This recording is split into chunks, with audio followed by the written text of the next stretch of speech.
Be me 32 years old, project manager for a mid-sized construction company. Basically, I am a professional cat herder. I make sure a dozen different crews of stubborn, mud-covered guys with names like Big Dave and Fingers build a multi-million-dollar apartment building without it falling down or them killing each other. It is a stressful job, but I am good at it. The money is decent and I get a company truck. Life is all right. Then last Tuesday I get an email from corporate. Subject: Mandatory on-site diversity and inclusion seminar. My heart sinks faster than a faulty concrete pouring. I have seen these emails before. Usually, it is some boring online course about workplace safety that everyone clicks through in 5 minutes while listening to a podcast. But on-site and seminar are two words that spell doom in my world. It means someone from the shiny corporate headquarters, someone who has probably never seen a muddy work boot in their life, is coming to our dusty, chaotic job site to enlighten us. I open the email with a sense of dread. It is from a name I do not recognize, Cassandra Vance, head of human resources and workplace culture. Workplace culture, my eye twitches. The email is full of corporate buzzwords that make my brain hurt. Synergy, paradigm shift, fostering inclusivity, psychological safety. I have to read it 3 times to understand what she is actually saying. Basically, some new human resources person, Cassandra, has decided that our construction site is a hotbed of toxic masculinity and needs to be re-educated. The topic of this mandatory 3-hour seminar: pronoun proficiency and gender identity in the modern workforce. Oh, for the love of rebar. I can already hear the groans from the crew. These are guys who communicate primarily through a complex system of grunts, hand gestures, and a vocabulary that is 90% swear words. Trying to explain gender pronouns to them is going to be like trying to teach a bear to do ballet. But the email is very clear. Attendance is 100% mandatory for all personnel on the North Tower project. That is my project, my entire crew of 53 guys, and the seminar is scheduled for Friday morning, right in the middle of a critical concrete pour for the 5th floor. I immediately call my boss, Frank. Frank is an old-school guy, been in construction since he was 16. He started as a laborer and worked his way up to regional director. He understands the realities of a job site. Frank, you see this email from the new human resources person? I ask, skipping the pleasantries. I hear him sigh on the other end of the line, a deep, weary sigh that tells me he is already fighting a migraine. The pronoun thing. Yeah, I saw it, Mark. You cannot be serious, Frank. A 3-hour seminar on a Friday morning. We have a poor scheduled. A delay is going to cost us thousands. I know, he says, his voice gravelly. I already tried to push back, talk to her myself. And she told me, and I quote, a psychologically safe and inclusive work environment is more valuable than any concrete pouring. Then she started talking about the company's new commitment to progressive values. I can almost picture Cassandra. Probably in her late 20s, fresh out of some expensive university with a degree in something useless, full of bright ideas and zero real-world experience. So we just have to eat the cost. Shut down the site for 3 hours so some lady can lecture my guys about their pronouns. Looks like it, Frank says, and I can hear the defeat in his voice. She is a vice president's niece or something, untouchable.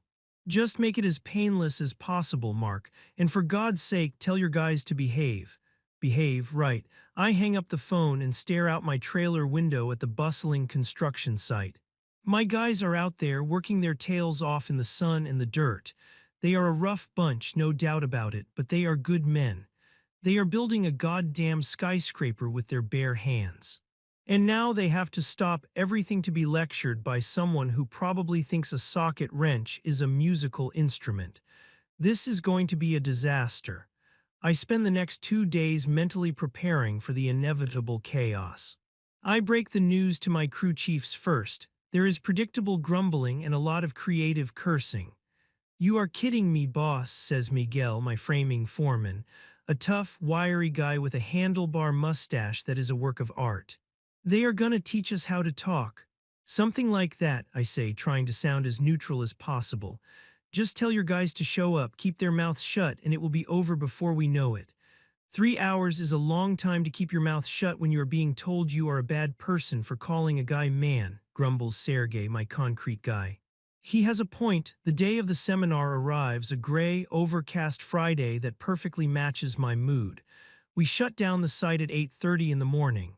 The silence is eerie. No sound of jackhammers, no rumble of heavy machinery, no shouting. Just the quiet shuffle of 53 construction workers making their way to the large, open area on the ground floor that we have cleared for the event. We have set up rows of folding chairs. My guys, big, burly men in steel-toed boots and worn-out Carhartts, look completely out of place sitting in them.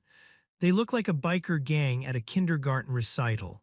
At exactly 9 o'clock she arrives, Cassandra Vance. She is exactly as I pictured, young, probably 27 or 28, dressed in a crisp, expensive-looking pantsuit that is completely impractical for a construction site. She is flanked by two assistants, a young man and a young woman, both looking equally out of place and slightly terrified. "Good morning, everyone," Cassandra says, her voice echoing slightly in the cavernous space. She is holding a wireless microphone and has a PowerPoint presentation ready to go on a large screen they have set up. "My name is Cassandra Vance, and I am the new head of Human Resources and Workplace Culture.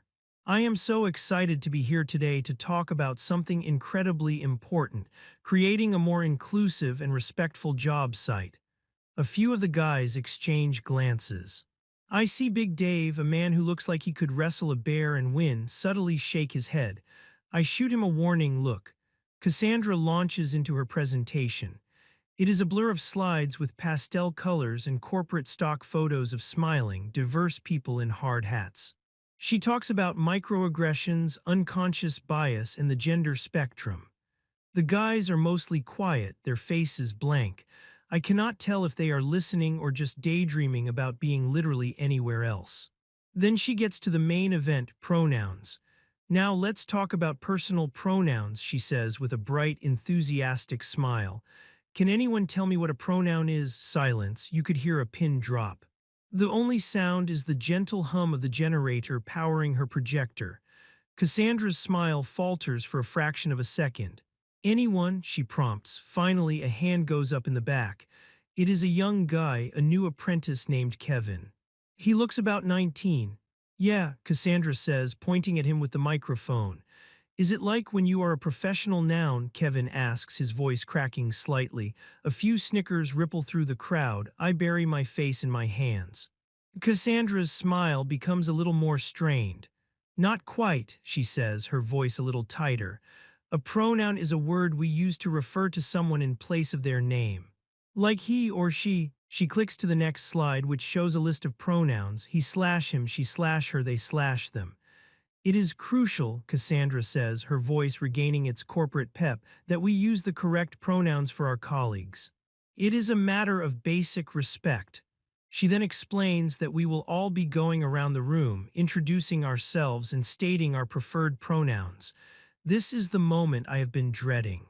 The first few guys mumble their way through it.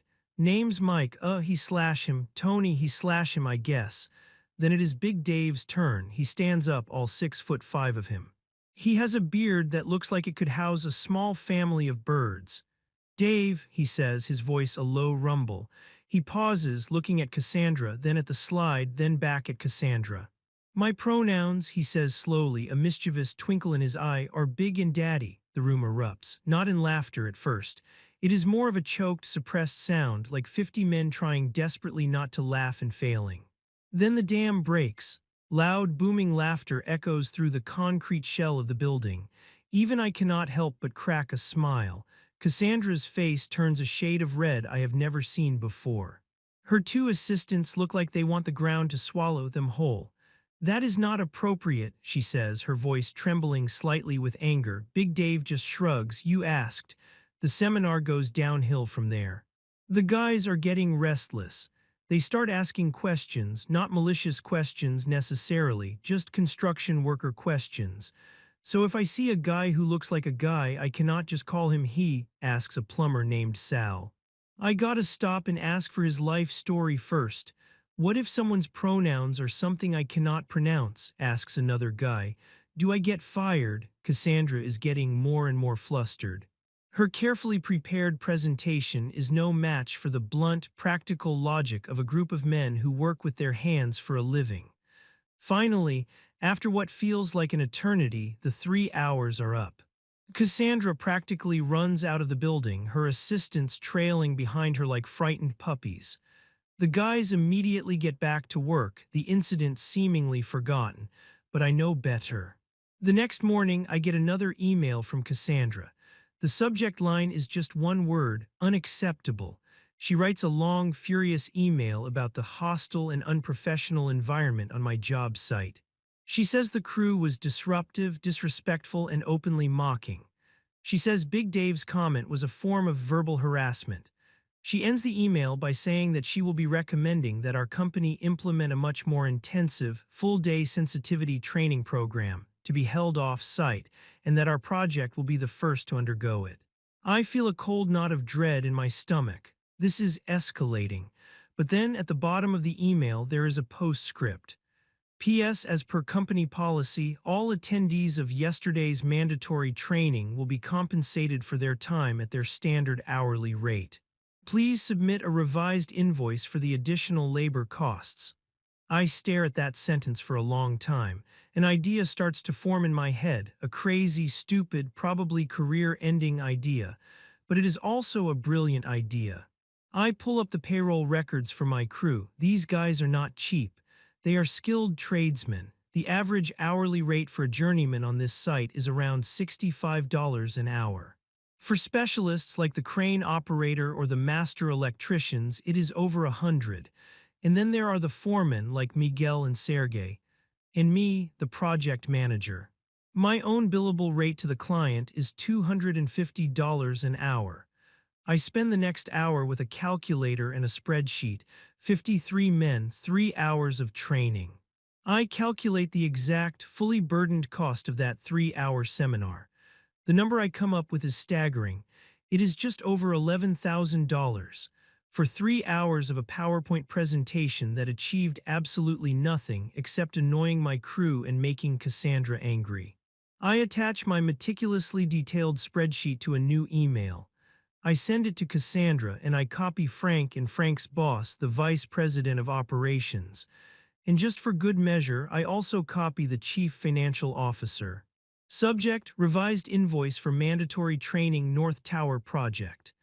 In the body of the email, I write, Cassandra, per your request, please find attached the revised invoice for the additional labor costs incurred during the mandatory pronoun proficiency seminar on Friday. The total cost for the 3-hour work stoppage is $11,472.50. Please let me know which budget code to bill this to. I also understand you are proposing a full-day, 8-hour off-site training session. Based on the same rates, the estimated cost for this would be approximately $30,593, not including venue rental, catering, or transportation costs. Please let me know if you would like me to prepare a formal estimate. Regards, Mark. I hit send, and then I wait. For about 10 minutes there is silence. I imagine the email landing in inboxes across the corporate office. I imagine the chief financial officer, a notoriously frugal man named Stan, seeing that number and spitting his morning coffee all over his monitor. Then my phone rings. It is Frank. He is not yelling, he is laughing. A deep, hearty laugh that I have not heard in years.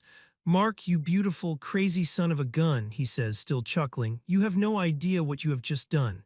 Am I fired? I ask, my heart pounding. Fired? Heck no. The vice president just came into my office. He was laughing too. He said, and I quote, "This is the most brilliant piece of malicious compliance I have ever seen." Apparently, the chief financial officer did, in fact, spit out his coffee. He stormed into the vice president's office, waving a printout of my email, demanding to know why the Human Resources Department was spending over $10,000 to teach construction workers about pronouns. Cassandra was called into the meeting. According to Frank, she tried to defend her program, talking about long-term cultural investment and mitigating legal risks. But when the chief financial officer asked her to produce a single study that showed a tangible return on investment for pronoun training on a construction site, she could not. The vice president, a man who, like Frank, came up through the ranks and understands the value of a dollar, looked at the invoice, then at Cassandra, and made a decision. The proposed full-day sensitivity training program was canceled. Effective immediately. Cassandra's budget for on-site cultural enrichment programs was frozen pending a full review, and my invoice, it was approved. The $11,000 was to be paid out of the Human Resources Department's operating budget. Cassandra had to personally sign off on it. I leaned back in my chair, a slow smile spreading across my face. A few minutes later, I get a new email. It is a calendar invitation from Frank for a meeting next week. With me, Frank, the Vice President of Operations and the Chief Financial Officer. The subject, Review of Corporate Training Policies and Cost-Benefit Analysis. It seems I have accidentally started a revolution. A quiet spreadsheet-based revolution against pointless corporate initiatives. I look out the window of my trailer. The site is back to its normal, chaotic self. The sound of progress fills the air. My guys are out there working hard, building something real.